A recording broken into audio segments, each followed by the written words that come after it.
capítulo 6, verso 1 ao verso 4.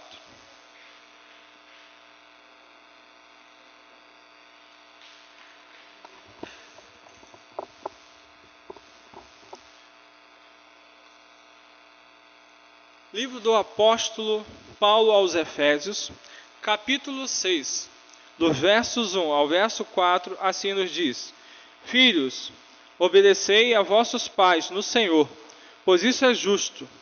Honra a teu pai e a tua mãe, que é o primeiro mandamento como promessa, para que te vá bem e sejas de longa vida e sobre a terra. E vós, pais, não provoqueis vossos filhos a ira, mas criai-os na disciplina e na admoestação do Senhor. Vamos repetir todos os 4? E vós, pais, não vossos filhos a ira, mas criai-os na disciplina e na admoestação do Senhor. Irmãos, hoje é dia dos pais, né? Que alegria nós podemos comemorarmos uma data especial, né, específica, mas todos os dias são os nossos dias, dia do papai, assim como é o dia da mamãe, assim como é o dia das crianças, como o dia do jovem, do adolescente, mas nós tiramos esse dia para comemorar essa data especial e nos cabe fazer algumas reflexões importantes sobre a nossa questão, a nossa vida como pai e na criação dos nossos filhos, e para demonstrar aos nossos filhos também como eles devem tratar os seus filhos, criar os seus filhos. E a questão é: que tipo de pai eu quero ser? Ou que tipo de pai nós queremos que os nossos filhos sejam? E essa pergunta, ela vem bem a calhar em uma situação bem interessante que nós vivemos nessa questão dessa nova atualidade, porque algumas questões, e como eu defendo, alguns gostam de defender nova ordem mundial e eu prefiro defender a nova desordem mundial, né? Porque tudo está fora do lugar. E parece que nós estamos vivendo no período da criação em que Deus veio e estava tudo em caos, lá em Gênesis, e no meio do caos Deus colocou tudo no seu devido lugar. E nos parece não mais urgente o retorno de Cristo, para que todas as coisas venham novamente a ser colocadas e postas nos seus devidos locais. E a vida é tão conturbada, e viver hoje, né, falar hoje, é meio complexo, porque ser pai no contexto de hoje tem algumas aberrações em relação a você falar a nomenclatura pai, e algumas aberrações dessas passam pelo filme, passam pela novela, passa por seriados, passa por desenhos, e infelizmente há uma desconstrução muito grande da figura do pai, e fazendo isso com que a autoridade do pai ela seja removida e retirada. E então, só para os irmãos, eu sei que alguns não estão bem conectados com filmes, mas você pega 2 filmes distintos, que um é o Top Gun, Maverick, ou o Thor, Amor e Trovão, você vai ver 2 tipos de masculinidade totalmente diferentes, né? E tanto é que Top Gun é criticado pela crítica mundial como sendo um filme machista demais, onde Tom Cruise é muito macho ali, né? E Thor, Amor e Trovão é um cara mais meigo, é um cara, sei lá, é estranho, né? Mas é o tipo de construção em que isso está se colocando. Então você vê, por exemplo, quem é mais das antigas aí, o desenho dos Jetsons, né? Vê lá o pai meio bobo. Você vê o filme dos Simpsons, o pai também, um abestalhado, né, bobo também. Você vai ver no seriado Eu, a Patroa, as Crianças, o pai sempre sendo mandado por todos. Você vai ver Todo Mundo Odeia Chris, o pai também uma figura totalmente desconexa. Então é uma realidade desconexa da qual a gente deveria viver e ter a postura do pai ali. Então nós temos a impressão de que, para todos os lados que nós olhamos nessa sociedade que nós vivemos, nós temos ali um antagonismo. O que é isso? Uma divisão, rebelião, ou podemos utilizar uma palavra mais moderna, a tal da polarização. E essa palavra tal da polarização, hoje essa palavra moderna, ela vem dividir não só um cenário de um quadro político, mas vem na divisão do homem com a mulher, do negro com o branco, com as questões nas relações entre o marido e a esposa, entre pais e filhos. Então você vê essa polarização extremada de todos os lados. Mas de um outro lado você tem maridos e esposas se divorciando o tempo todo. Você vê filhos se rebelando contra os pais. E uma grande falta de sensibilidade de todas as partes. Alguns tentaram melhorar essa situação. Tentaram melhorar com ensino, tentaram melhorar por meio de legislação, tentaram ali por uma porção de outras abordagens ou instrumentos, mas o que nós vemos é a coisa parece não funcionar e tem caminhado para um lado muito ruim.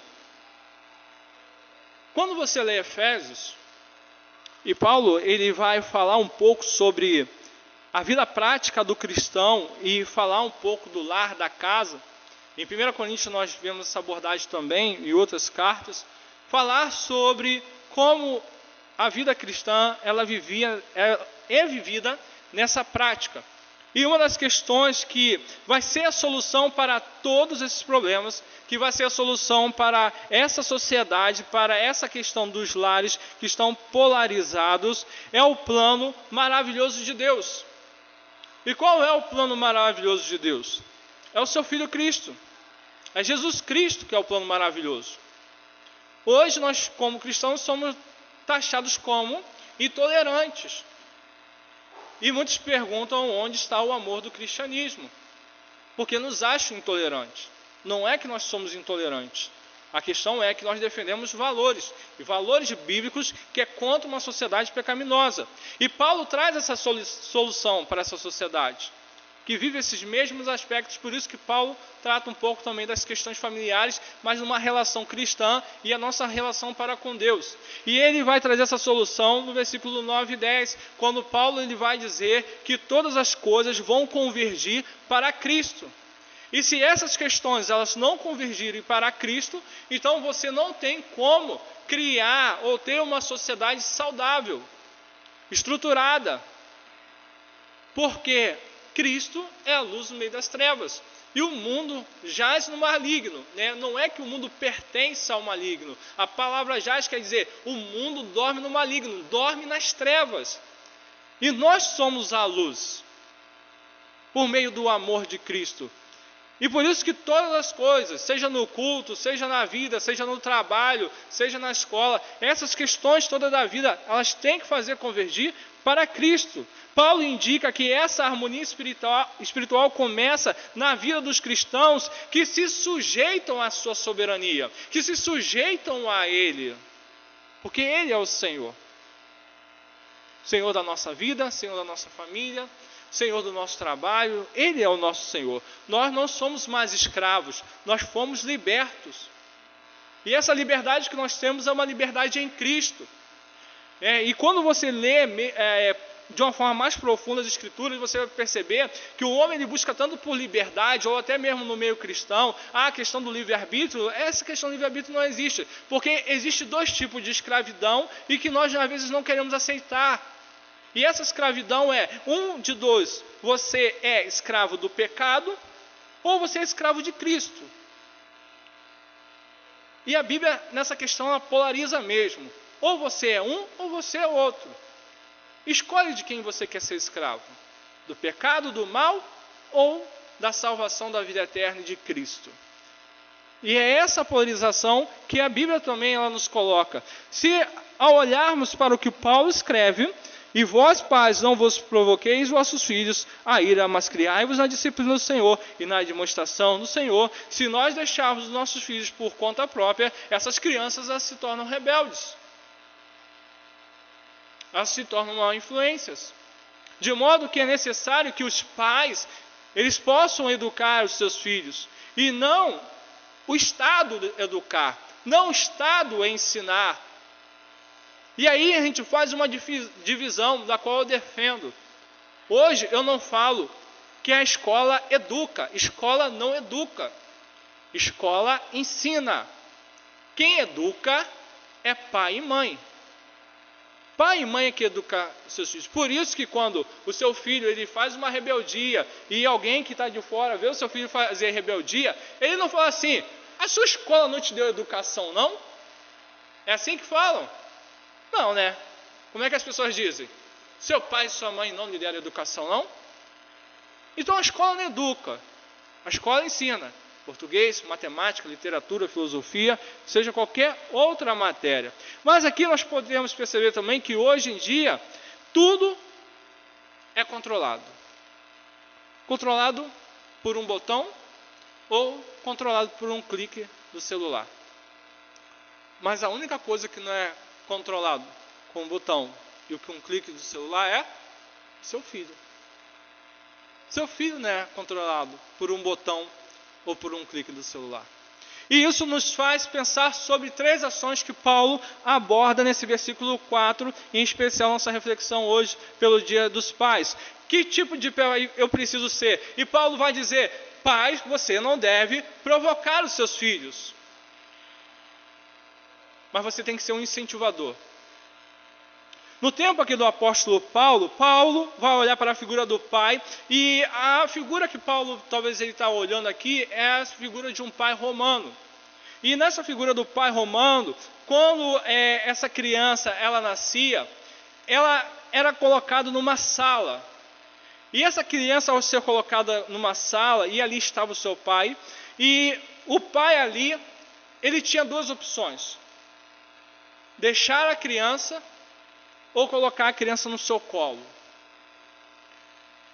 Se o pai não quisesse a criança, ele iria sair da sala sem pegar a criança.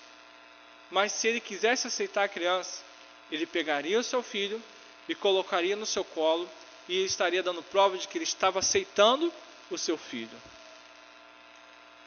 E quando o pai ele não aceitava o seu filho, então o filho era descartado ou abandonado na rua para morrer. A visão ela é cruel, mas é a visão do tempo do apóstolo Paulo. E sem dúvida, o verdadeiro amor paterno, ele não deve permitir essas tais atrocidades. Às vezes que nós vimos no nosso dia a dia, mas tais práticas do tempo de Paulo, elas eram legais.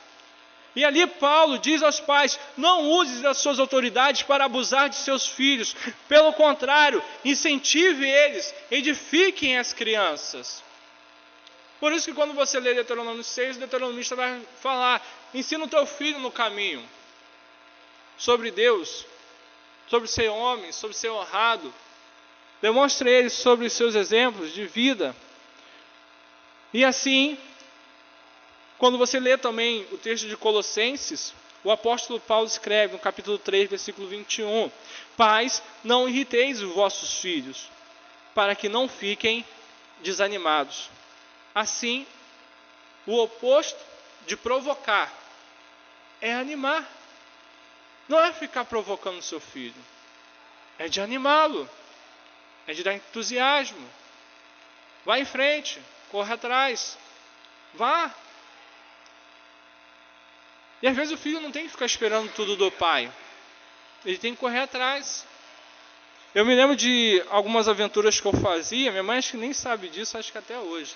Que eu ia lá para o Grajaú, para o centro da cidade, buscar escola de vôlei para poder treinar alguns clubes. E eu botava a camisa do município, pegava ônibus para cima e para baixo, para procurar um lugar.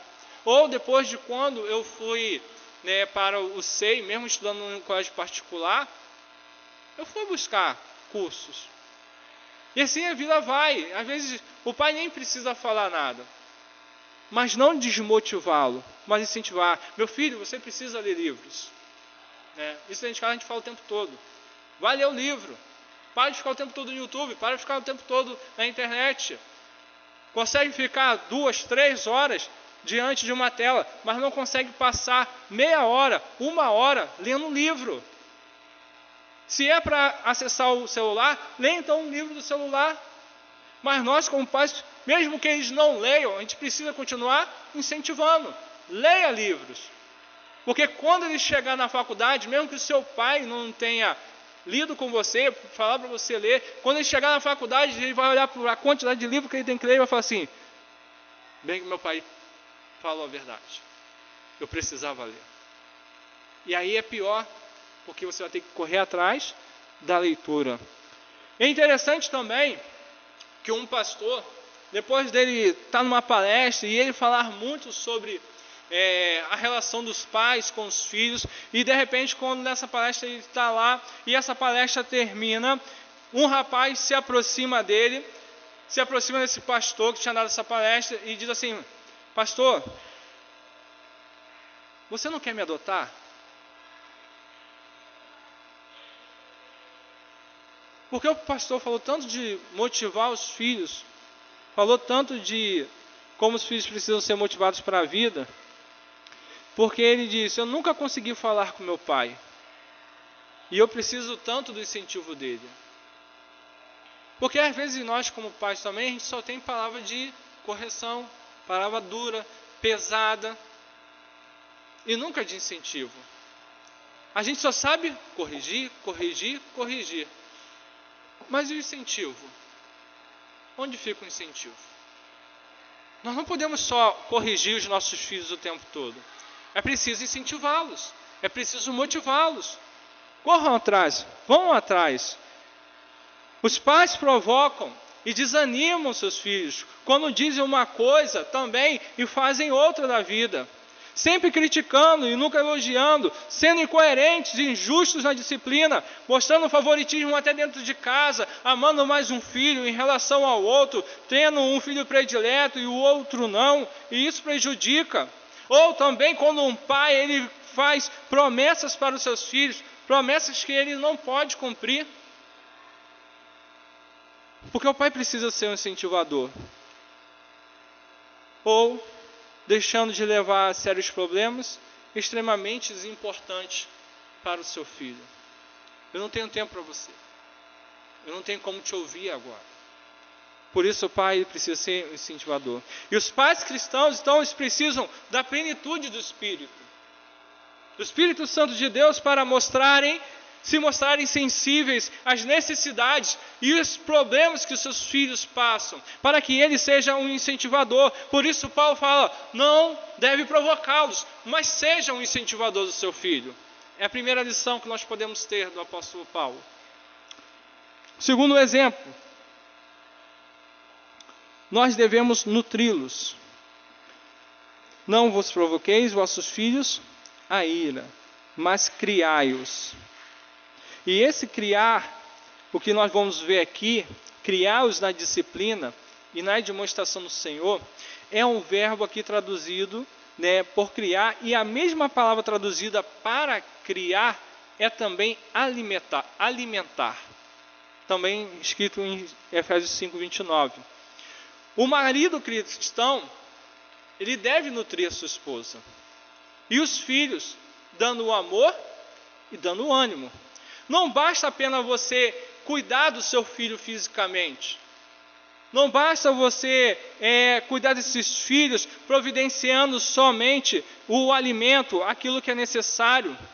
Não adianta você somente cuidar dos seus filhos fisicamente, dando um abrigo, dando roupas, mas também deve lhes dar alimento, mas esse alimento emocional, esse alimento espiritual. O desenvolvimento do menino Jesus é um exemplo disso. E como crescia Jesus? Sabedoria, estatura e graça. Sabedoria, estatura e graça. E é esse envolvimento que precisamos dar aos nossos filhos. Vemos aqui um crescimento equilibrado por parte de Jesus Cristo. Tanto como o seu intelecto, tanto o seu físico, tanto o seu espiritual e tanto também o seu social. Em parte alguma da Bíblia, a educação dos filhos é apresentada como responsabilidade de alguma pessoa ou de alguma instituição fora do lar. Por mais que os pais tenham esses elementos externos, mas esses elementos externos eles não colaboram por aquilo que é essencial para a vida dos seus filhos, que está dentro de casa. Deus incumbiu aos pais de ensinar aos filhos valores essenciais e não ao mundo. E nós devemos sustentá-los, não só fisicamente, mas em todas as suas necessidades.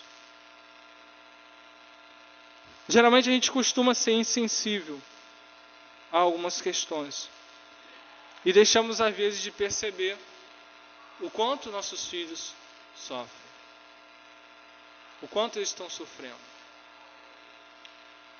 Mas também filhos têm que entender que pais não são inimigos, que pais são amigos.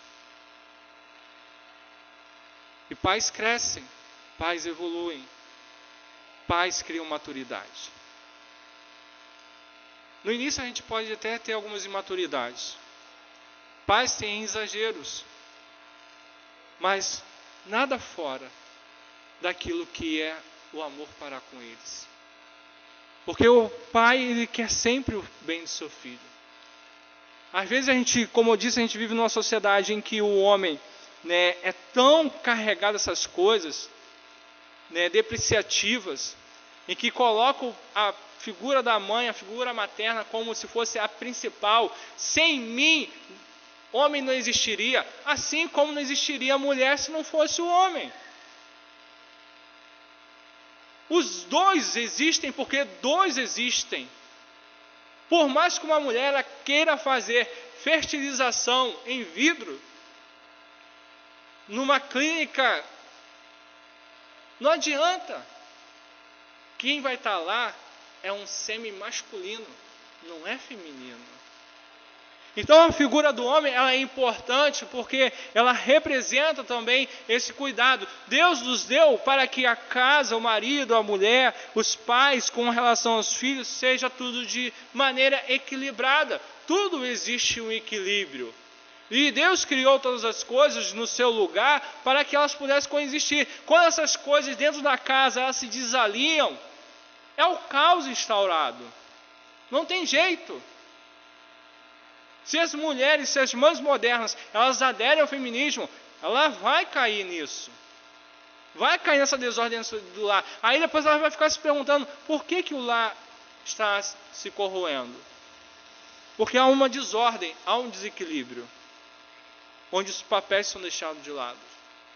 Mas o pai que se preocupa, o pai que se importa, não precisa de frases longas, não precisa de textos longos, mas dizer, eu estou aqui. O que você precisa de mim? Igual quando você chega no médico, o que eu posso fazer por você hoje? O que eu posso te ajudar? É o pai que está sempre pronto. Ele vai ter sempre tempo para os seus filhos, para sustentar os seus filhos. Que tipo de pai eu preciso ser? Então nós não devemos provocá-los, mas incentivá-los. Nós devemos nutri-los, sustentá-los. E Paulo vai dizer que nós devemos também discipliná-los. E vós, pais, não provoqueis vossos filhos a ira, mas criai-os na disciplina e na admoestação do Senhor. Mais uma vez aqui, o termo criar, ele dá também uma ideia de aprendizado por meio da disciplina. É uma segunda referência.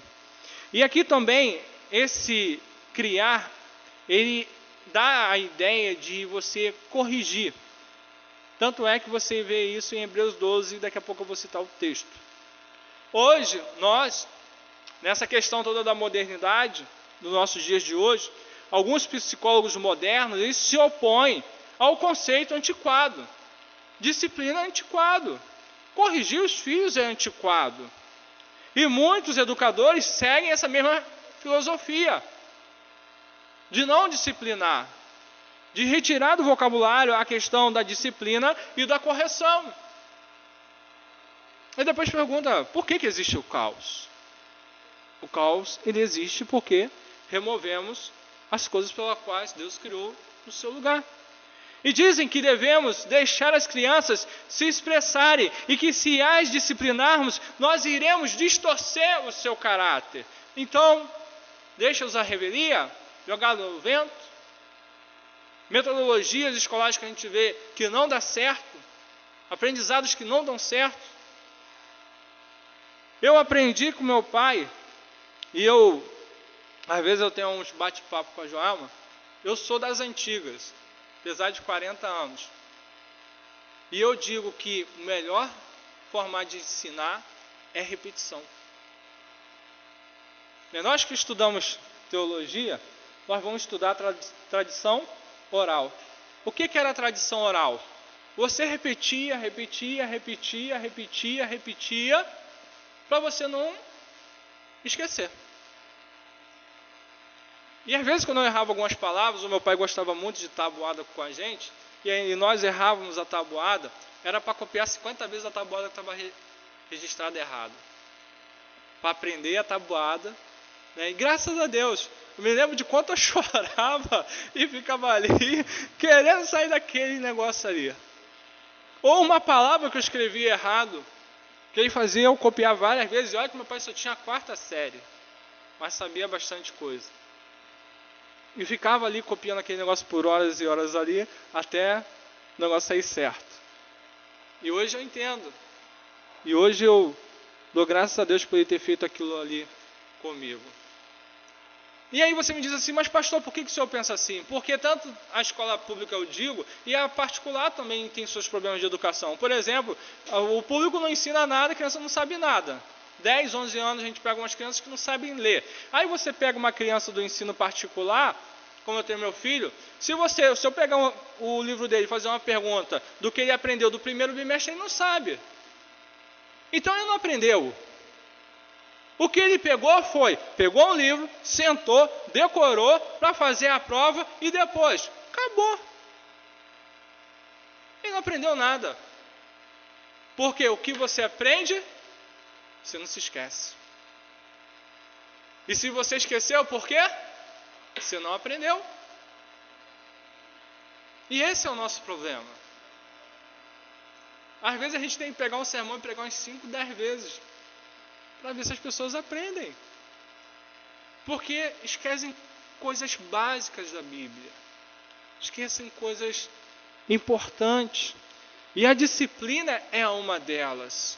A disciplina é algo importante. E como assim que a disciplina pode corromper ou distorcer a criança que nós estamos educando? Porque a disciplina ela sempre funcionou. A correção ela sempre funcionou. E se você olhar mais para trás, ninguém morreu ao ser corrigido ou ser disciplinado por seu pai ou sua mãe, por mais que fosse uma correia de cinto ou um pedaço de fio. E você olha para alguns adultos e eles falam, eu agradeço meus pais pelas minhas correções, porque me fez ser o homem que eu sou, ou que me fez ser a mulher que eu sou hoje. E quando você vê filhos criados de outra maneira, talvez não são tão disciplinados assim. Talvez essa sociedade que temos hoje é fruto de uma falta de disciplina, é uma falta de correção. Você entrava numa sala de aula, os alunos tinham respeito pelo professor, hoje não tem. Você vai ver os adolescentes jovens de hoje, eles não respeitam nem a bandeira nacional, que é um símbolo da nossa pátria. Eles vão em qualquer lugar de bermuda, chinelo e camiseta, mas se tiverem que entrar no auditório de um juiz, eles não vão conseguir entrar, porque ali ainda existe disciplina e correção. E isso não mata ninguém, muito pelo contrário, isso salva. Nós somos disciplinados pelo Senhor, nós somos corrigidos pelo Senhor para nos salvar, não é para nos prejudicar, é para trazer a vida e a vida eterna. No entanto, a disciplina é um principal fundamento da vida e uma demonstração de amor. Sabe por quê? Hebreus 12:6 fala, como eu disse lá atrás, porque o Senhor corrige a quem ama e açoita todo filho a quem recebe. Provérbios 12:34, o que retém a vara aborrece seu filho, mas o que ama, cedo o disciplina. Então, a Bíblia é clara sobre nós corrigirmos nossos filhos, sobre discipliná-los. Você deixa o filho hoje, sem celular, e diz, vou morrer. Não morre, não vai morrer nada. Vai ficar 1 mês, 2 meses, sem um brinquedinho. Mas para aprender. Eu digo para os meus filhos, meu castigo era muito bom, né? Sempre foi bom. Meu castigo é, não vai para a rua. Aí ficava dentro de casa com videogame. Castigo bom, né? Na minha época era, vai pro quarto, fica lá e olha pro teto e espera o tempo passar. Mas Provérbios 4, de 1 a 6, meus amados pais, diz assim para nós. E aqui, filhos, também é para vocês ouvirem. Porque ao mesmo tempo que às vezes nós somos pais, somos filhos também. E Provérbios 4, de 1 a 6 diz assim: ouve, filhos, a instrução do pai, e estais atento para conhecerdes o entendimento. Porque vos dou boa doutrina, não deixeis o meu ensino. Quando eu era filho, em companhia de meu pai, tenro e único diante de minha mãe. Então ele me ensinava e me dizia: retenha o teu coração as minhas palavras, guarda os meus mandamentos e vive. Adquire sabedoria, adquire o entendimento, e não te esqueça das palavras da minha boca, e nem delas te aparte. Não desampares a sabedoria, e ela te guardará. Ama, e ela te protegerá. Isso é certo. Isso é certo. E para a gente finalizar com a disciplina, e isso aqui fica para o nosso ensinamento. Eu não sou muito de contar coisas particulares minhas, não. Mas hoje eu vou abrir mais uma exceção. Há pouco tempo recente, o Gabriel ele sofreu um acidente de moto. Aqui pertinho, aqui. Vindo futebol. E aí, nesse acidente que ele se envolveu, ele lá com o rapaz, ele disse para o rapaz que o pai morreu. O meu pai tinha morrido. Aí aí a mãe me ligou, desesperada. Aí eu saí daqui, eu estava aqui na igreja, eu fui lá. Aí o cara todo nervoso, agitado. Eu olhando para ele, falei: o que aconteceu, rapaz? Ele: não, seu filho fez não sei o que, bababá. E eu caí com a moto, e o seu filho disse que o senhor tinha morrido. Rapaz, o sangue subiu, ferveu. O pessoal da pensão me olhou, porque eu fui lá perguntar quem estava certo e quem estava errado. Eles me olharam: senhor, não faz nada com o seu filho, não. Eu fiquei olhando assim, pensando ainda. Aí tá, o cara muito nervoso, eu falei: e aí, como é que a gente vai ficar? Eu falei: rapaz, calma, vou ligar pra ambulância para vir aqui para ver os seus ferimentos, se está machucado, ele está machucado. Aí veio a ambulância, veio. E aí foi um tempo todo como é que ia ficar o prejuízo, porque ele também já tinha falado que ia dividir o prejuízo. Eu falei: tá bom, vê quanto fica o conselho da moto, depois a gente conversa. E aí ele foi ver o conselho da moto e eu levei Gabriel para casa. Chegando lá no condomínio, a gente estava no carro e eu perguntei para ele por que ele tinha falado que eu tinha morrido. E o medo dele era a correção que eu ia dar, o que eu ia fazer. E eu olhei para ele naquele momento e falei: vamos orar?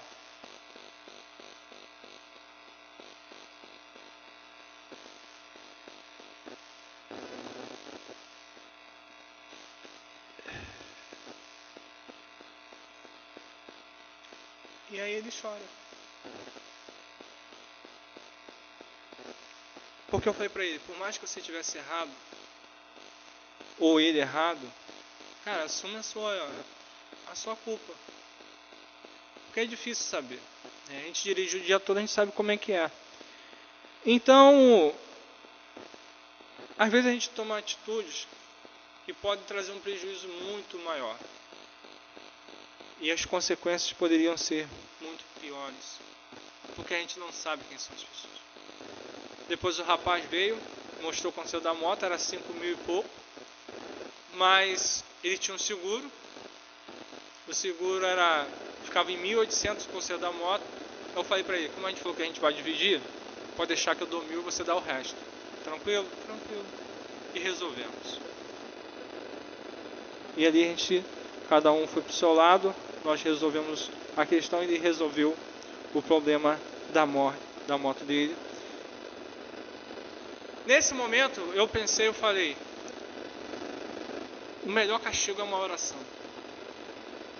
Não é que eu sempre fiz isso, mas aquele momento era a oração. E como pai, a gente sempre disciplina. E como pai, a gente sempre orienta. Porque nós temos a experiência de vida. Nós já vivemos o suficiente. Eles ainda estão descobrindo e conhecendo o mundo. E como pais, a gente não pode negar a disciplina.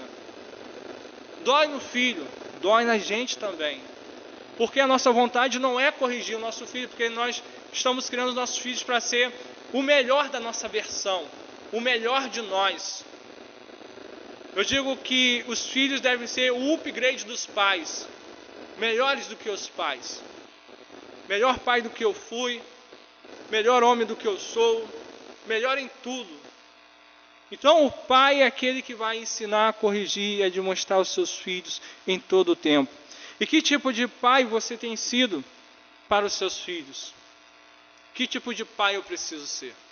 Então é o pai que incentiva, é o pai que ensina como professor e o pai que corrige o seu filho, o pai que sustenta os seus filhos. Então essas três coisas nós levamos hoje para casa como pais, para que nós possamos guardar, para que possamos nos lembrar que precisamos incentivar, sustentar e ensinar os nossos filhos. Não importa o grau de instrução que você tenha, não importa a classe social que você pertença, não importa a cor de pele que você tenha, porque dentro das nossas veias, dentro dos nossos corpos, corre o mesmo sangue e só possui uma cor, que é vermelho. E o sangue de Cristo derramado na cruz do Calvário foi para nos corrigir, para nos ensinar, para nos admoestar. Foi para nos incentivar, foi para nos sustentar e nos ensinar. Então, meus amados irmãos, por isso estamos diante da ceia do Senhor. Porque Deus é o nosso Pai maior. Deus é o Pai de todos. E Deus, sendo o Pai de todos, Ele nos incentiva, Ele nos sustenta e Ele nos ensina. E é esse princípio bíblico que nós levamos e guardamos para toda a nossa vida. Meus amados irmãos, aqueles que são pais, feliz Dia dos Pais. E que Deus te dê sabedoria, entendimento vindo do alto dos céus, para que você possa amar o seu filho em todo o tempo, sabendo que o seu filho é o maior bem que você tem para toda a sua vida. Que Deus assim nos abençoe, em nome de Jesus Cristo. Amém.